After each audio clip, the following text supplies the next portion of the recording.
मैं आज बहुत खुश हूँ, आह्लादित हूँ, आनंदित हूँ। क्यों? क्योंकि आप सब मेरे पास मुझसे मिलने, मुझे देखने, मुझसे बात करने आए हैं। आप सोच रहे हैं ना कि मैं हूँ कौन? नहीं पहचाना ना आपने? अरे मैं आपके ठीक सामने हूँ। मैं हूँ शर्मिष्ठा जी, शर्मिष्ठा जी। और आज मैं बहुत गर्वित हूँ। जी नहीं, अपने ऊपर नहीं, मैं क्या हूँ, एक छोटी सी झील। तमाम नदियों, झरनों, 3 सागरों और अनेकानेक झीलों, सरोवरों, तालाबों वाले मेरे देश में तो कहीं कश्मीर की बुलंद लेक है, मीठे पानी का सबसे बड़ा सर। कश्मीर की मानस पर झील जो सबसे गहरी है। पश्चिम में राजस्थान की सांबर सरोवर झील अगर भारत की सबसे बड़ी नमकीन पानी की झील है, जिसके पानी से नमक बनाया जाता है, वहीं पूर्व में उड़ीसा की चिल्का झील खारे पानी का ऐसा जलाशय है जो समुद्र से मिला होने के कारण मीठा और नमकीन दोनों स्वाद लिए हैं। दक्षिण में है सबसे लंबा केरल का वेम्बनाड सरोवर, जिसकी लंबाई लगभग 100 किलोमीटर है। इन सब प्राकृतिक झीलों के अलावा कई नैसर्गिक जलाशयों को अलग अलग युगों में लोगों ने संवर्धित किया है और कई पूरी तरह कृत्रिम झीलों का निर्माण किया है। पंजाब का गोविंद सागर, उत्तर प्रदेश का गोविंद वल्लभ पंत सागर, हैदराबाद का हुसैन सागर और अपने गुजरात का ही सरदार सरोवर। पर भारत के सबसे पवित्र पावन पूजनीय सरोवरों मेरा भी नाम आता है, शर्मिष्ठा तालाब, जिसके किनारे आज हम आप मौजूद हैं। और मुझे इस बात पर गर्व है कि भारत के सबसे पुरातन, शाश्वत, अविनाशी, चिरकालीन, नित्य, सार्वकालिक, जीवंत और सनातन नगर सभ्यताओं में से एक अनंत अनादि वडनगर मेरे ही किनारे पर बसा हुआ है।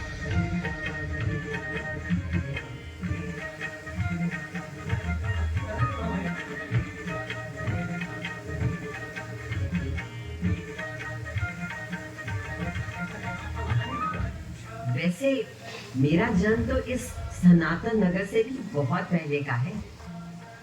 भूगर्भ शास्त्री कहते हैं कि मेरा उद्गम 10,000 वर्ष पूर्व हुआ था और संसार के सबसे पुरातन पर्वतों में से एक अरावली पर्वत से आई कपिला धारा के मुझ में मिल जाने के कारण ही लगभग 4,500 वर्षों पूर्व मेरे किनारे उस बस्ती का बसना शुरू हुआ, जिसे हम आज आनर्थ, आनंदपुर, वृद्धनगर और वडनगर जैसे विभिन्न नामों से जानते हैं।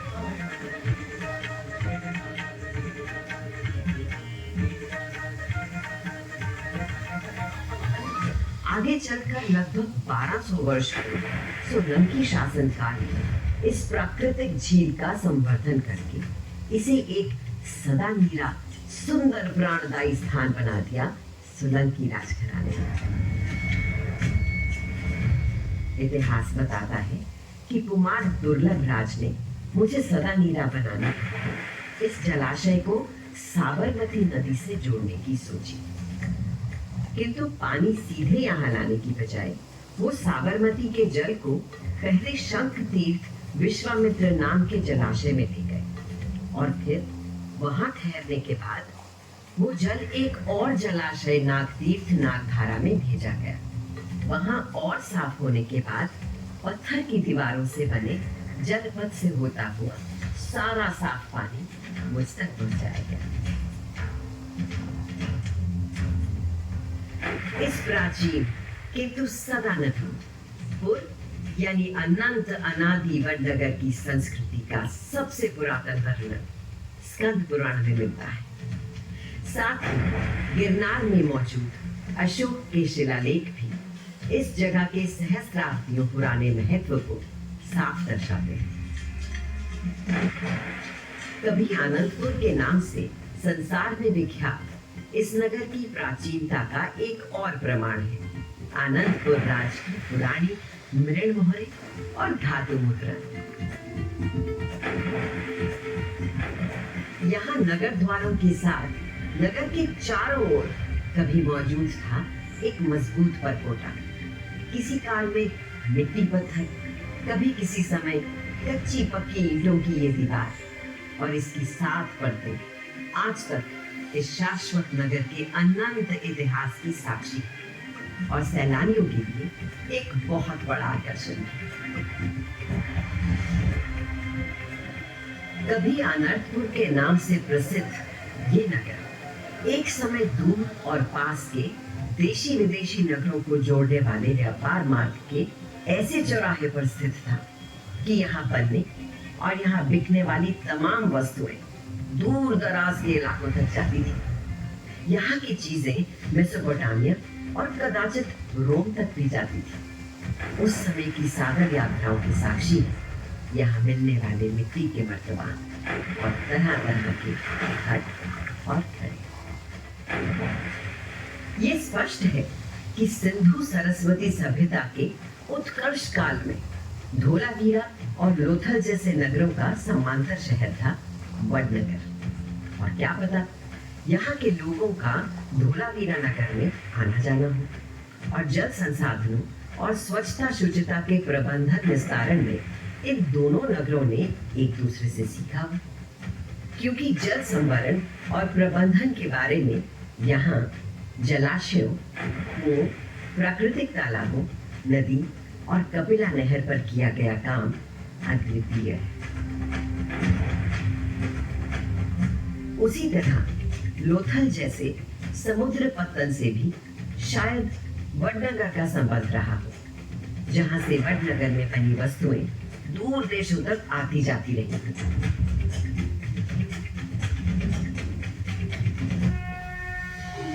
गुजरात के स्वर्ण युग के सोलंकी काल में यहाँ तमाम मंदिरों और झील के बीच में एक टापू का भी निर्माण किया गया। ध्यानेश्वर महादेव का शिवालय, सोमनाथ महादेव मंदिर, काशी विश्वनाथ, विष्णुपुरी देवालय, छबीला मंदिर, हनुमान देव स्थान,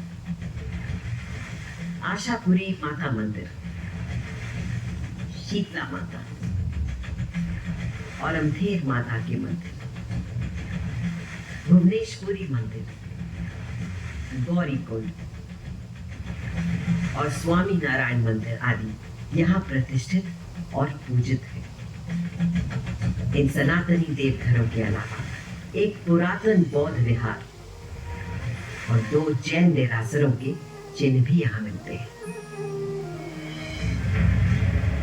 इस अनंत अनादि सनातन नगर ने अपने हजारों सालों के विकास और इतिहास में जाने कितने नगीनों को, रत्नों को संजो कर रखा है। इस भूमि में समाधिस्थ 7 सभ्यताएं, 7 संस्कृतियां परत दर परत हमारे सामने अब प्रकट हो चुकी हैं। इन उद्घाटनों में सबसे अनूठी बात है यहाँ के लोगों की समझदारी। उन्होंने समय समय पर प्राकृतिक चुनौतियों को समझते हुए तरह तरह के अनाज बोए, नगर प्रबंधन की योजनाएं बनाई और हमेशा नए और भिन्न मतों का अपने समाज में स्वागत किया। यहाँ के सबसे पुरातन इतिहास की धरोहरें, जहाँ आपको अंबा घाट और अन्य पुरातात्विक उत्खनन में दिखती है, तो साथ ही बौद्ध घसकोल विहार में, जिसका प्रतीक है यहाँ स्थित बौद्ध स्तूप। पहली बार भिक्षुणियों के एक विहार को नगर के अंदर बनाने दिया गया वडनगर में। महिलाओं के आदर और सुरक्षा का ये एक अनोखा उदाहरण है। इसीलिए जब प्राचीन चीन से ह्यूनसांग यहाँ आए तो हजार बौद्ध विद्यार्थियों और भिक्षुओं वाले वडनगर में बहुत लंबा ठहरे। हिंदुस्तान में वडनगर इकलौता ऐसा नगर है कि जो 2500 साल से 2500 वर्षों से लगातार एक जीवित नगर रहा है। कभी न कभी लोग यहाँ रहे हैं। यहाँ की सहिष्णु संस्कृति का गवाह है हथीबेडु डेरासर, जहाँ कभी विस्तृत जैन संप्रदाय पुष्पित पल्लवित था। अपने नगर के पास डेरासर को स्थापित होने देना यहाँ के नागरिकों के सौहार्द का उदाहरण है। कहते हैं यहाँ के पुरातन आदिनाथ मंदिर में सबसे पहले नवकार मंत्र उच्चारित किया गया था। वही यहाँ का शैव हाटकेश्वर मंदिर उस सनातन सभ्यता का परिचायक है जो आज तक यहाँ प्रचलित है। इसी का संगी है अमथेर माता का मंदिर। किंतु वडनगर की विश्व भर में फैली कीर्ति का सबसे उत्तम प्रतीक है यहाँ की उत्कृष्ट शिल्प कला का नायाब नमूना कीर्ति द्वार। ये सुंदर द्वार आज गुजरात प्रदेश की पहचान और प्रतीक बन चुका है।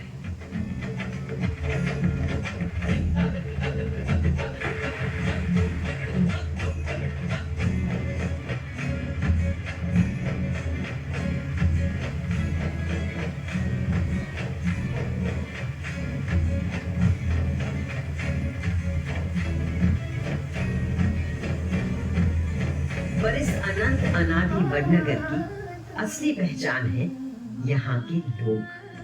फिर चाहे यहाँ की ताना रीरी जैसी गायिकाएं हों,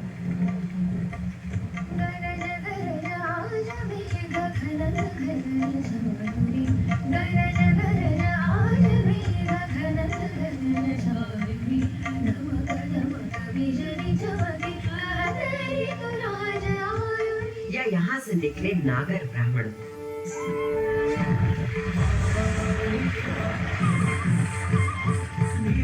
या यहाँ का एक ऐसा सबूत जिसने भारत ही नहीं वरन पूरे संसार में अपना और इस शहर का नाम उजागर किया है और देश दुनिया को प्रगति, शांति, सौहार्द के पथ पर ले जाने का प्रण दिया है।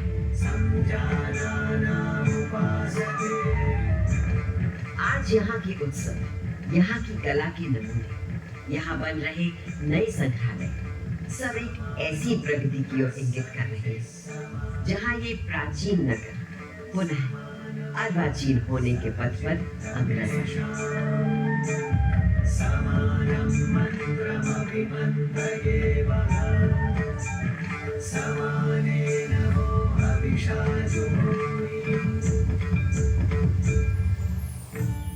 पर जहाँ तक मेरा यानी शर्मिष्ठा ताल का सवाल है, मेरे बारे में तो तमाम तरह तरह की कहानियां प्रचलित हैं।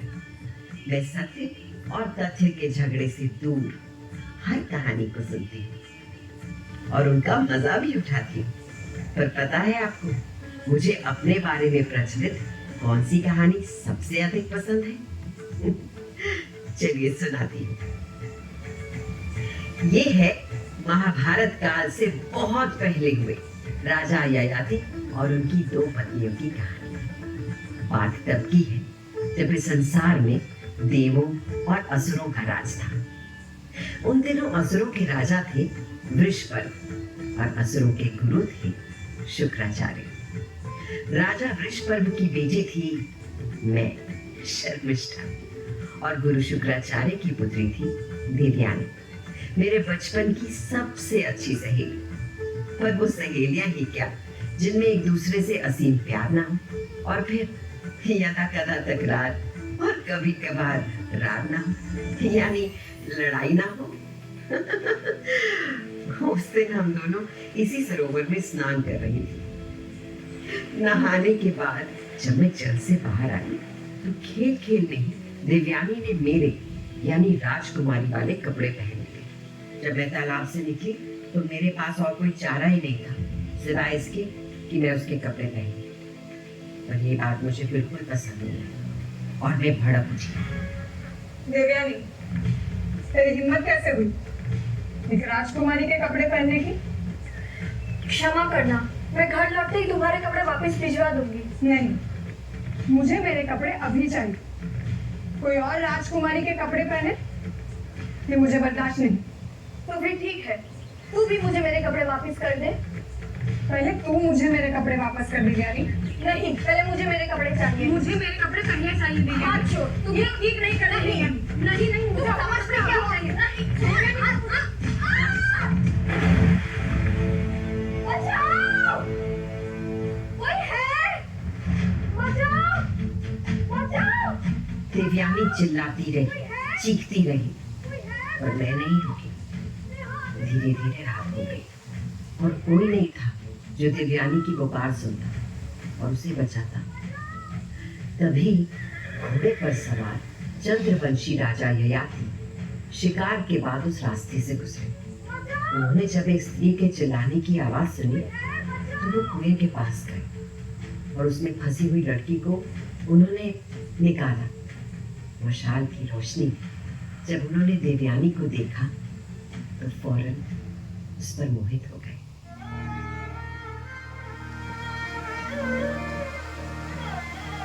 आप कौन है राजकुमार? मैं राजा नहुष का पुत्र ययाति। क्षमा करे राजन, मैं कोई राजकुमारी नहीं, मैं गुरु शुक्राचार्य की पुत्री देवयानी हूँ। ये राजसी कपड़े मैंने भूल से पहन लिए आज। आप भले ही राजकुमारी नहीं और सुंदरता में आप किसी रानी से भी कम नहीं। रानी? ऐसे मेरे भाग्य कहाँ राजन। आप बड़े दयालु हैं कि आपने मेरी जान बचाई।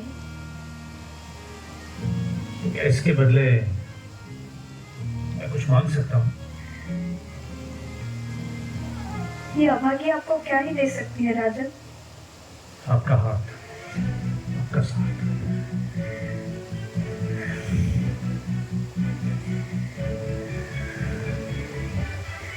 आपने ही मेरा जीवन बचाया है राजन, इसलिए आप ही इसके अधिकारी हैं। किंतु मेरे पिता शुक्राचार्य जी से पूछे बिना मैं आप कोई सही कह रहे हैं। आइए, मैं आपको आपके पिता के आश्रम तक ले चलता हूँ।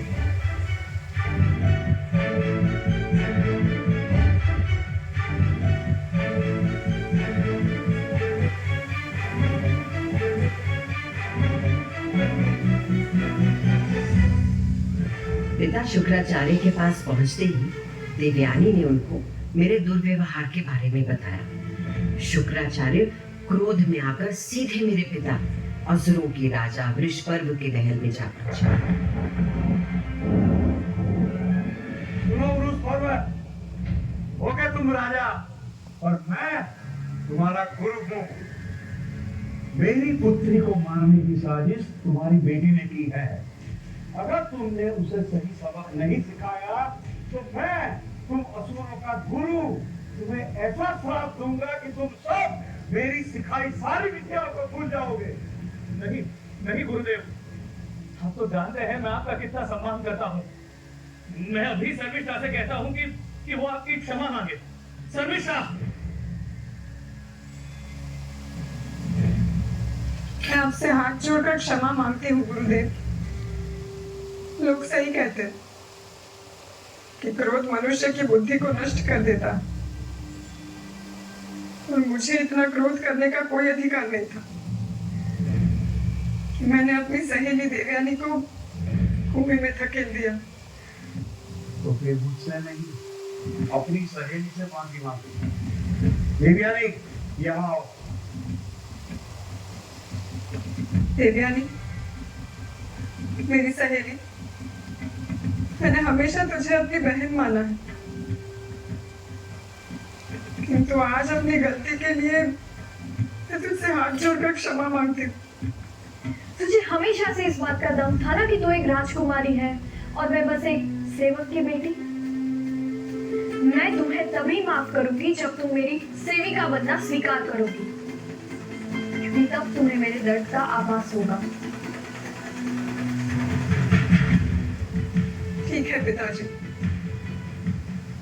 मैं कभी नहीं चाहूंगी कि मेरे कारण हमारा सारा कुल ही नष्ट हो जाए। मुझे देवयानी की परिचारिका बनना स्वीकार है। आज से मैं दिन रात उसकी सेवा करूंगी।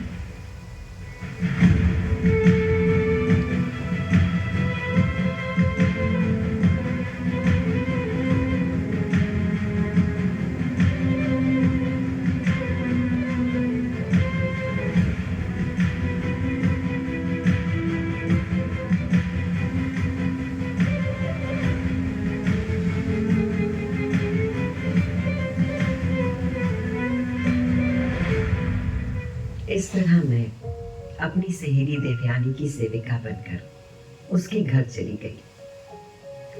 तभी राजा ययाति वहां आए और उन्होंने गुरु शुक्राचार्य से उनकी बेटी का हाथ मांगा। गुरु के हाँ कहते ही वो देवयानी को रानी बनाकर अपने साथ ले गए।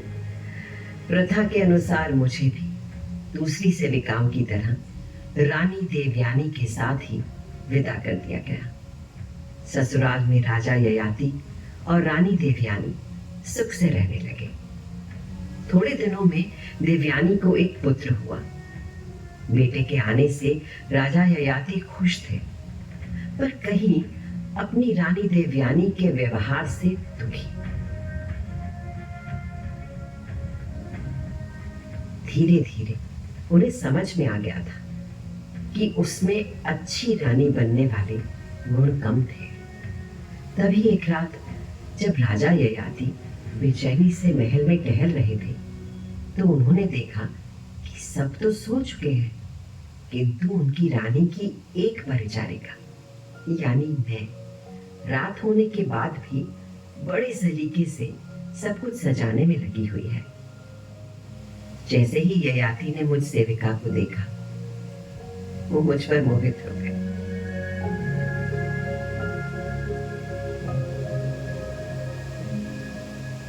तुम कौन हो सुंदरी? तुम एक सेविका जैसी तो नहीं लग रही। नाम और कुल क्या है तुम्हारा? शर्मिष्ठा महाराज, मैं सम्राट वृषपर्व की पुत्री। तभी मैं सोचूं कि एक अनुचरी के अंदर राजकुमारियों जैसे गुण कब से आ गए। आओ, मेरे पास आओ। नहीं महाराज, ये मेरी मालकिन रानी देवयानी के साथ न्याय नहीं होगा। मैं तुम्हें पसंद नहीं, या फिर तुम राजा क्या मानना नहीं चाहती हो सम्राट पुत्री?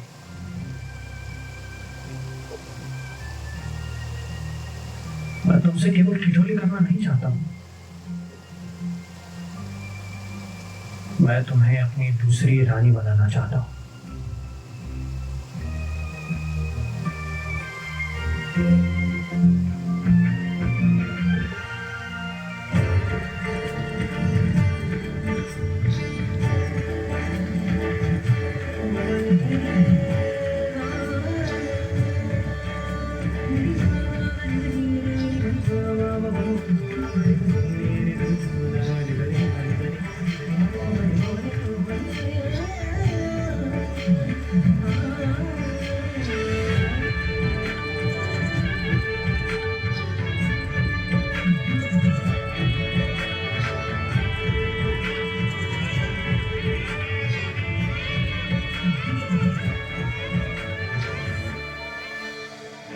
अधम, पापी, कामी, तूने अपनी काम वासना के चलते मेरी पुत्री देवयानी को छोड़ उसकी सेविका समीक्षा जमीन पुत्र पैदा कर दिया।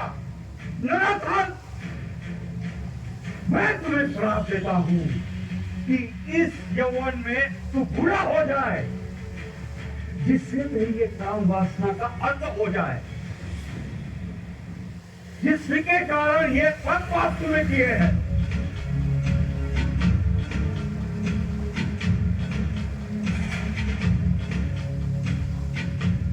राजा ययाति का ऐसा बूढ़ा कुरूप रूप देखकर उनकी पटरानी देवयानी ने भी उनका साथ छोड़ दिया।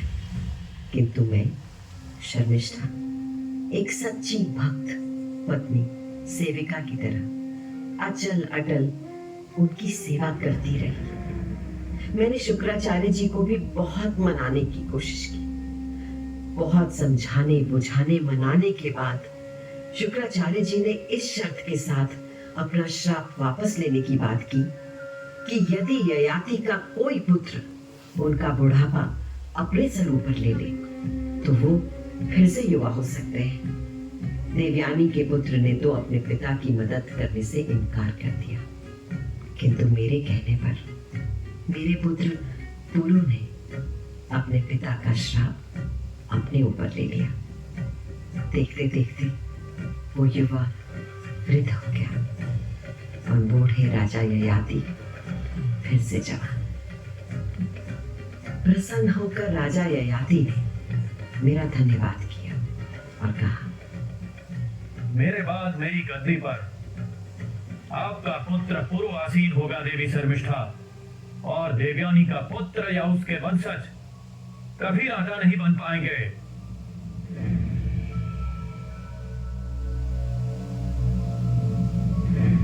महाभारत के आदि पर्व में लिखा है कि इसी कारण पुरु का वंश चला और आगे चलकर पुरु वंश में ही राजा दुष्यंत और फिर भरत का जन्म हुआ, जिनके नाम पर हमारी भूमि का नाम पड़ा भारत।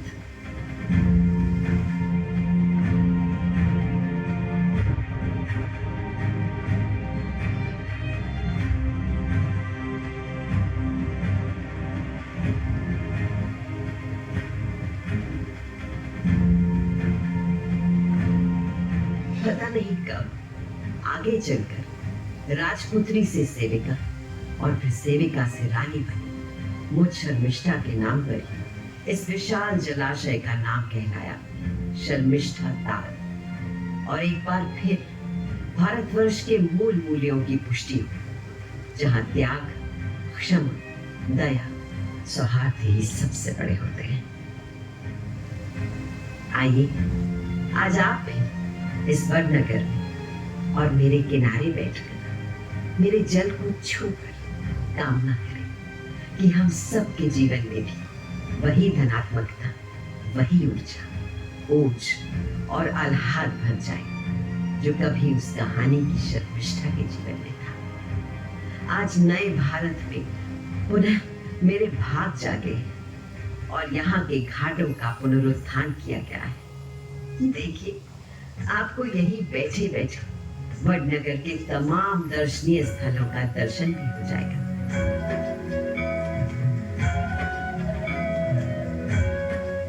उधर कीर्ति तोरण आपको दिखेगा, तो इस तरफ पूर्व में तानारीरी का स्मारक, उस तरफ अंबा घाट और पुरातत्वविदों द्वारा उत्खनन स्थान, कालनेमी मंदिर और उसके बगल में अर्जुनवाड़ी द्वार। फिर आपको दिखेगा शशि भूषण महादेव मंदिर,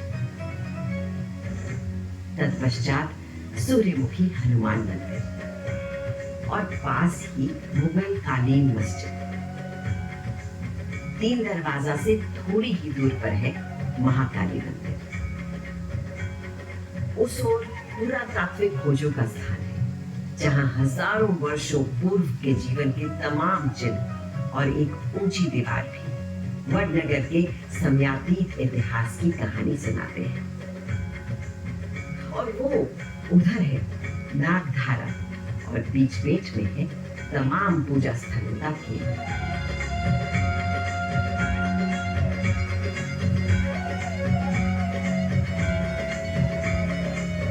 ऐसे पावन निकट, ऐसे जलाशय के निकट आइए हम तो बस सबके कल्याण के लिए एक प्रार्थना करें और कहें, सर्वे भवन्तु सुखिनः, सर्वे सन्तु निरामयाः, सर्वे भद्राणि पश्यन्तु, मा कश्चित् दुःखभाग् भवेत्। ओम शांति शांति शांति। पवित्रा पापनाशिका मंगला मंत्रभूताया सर्विष्ठा पुरा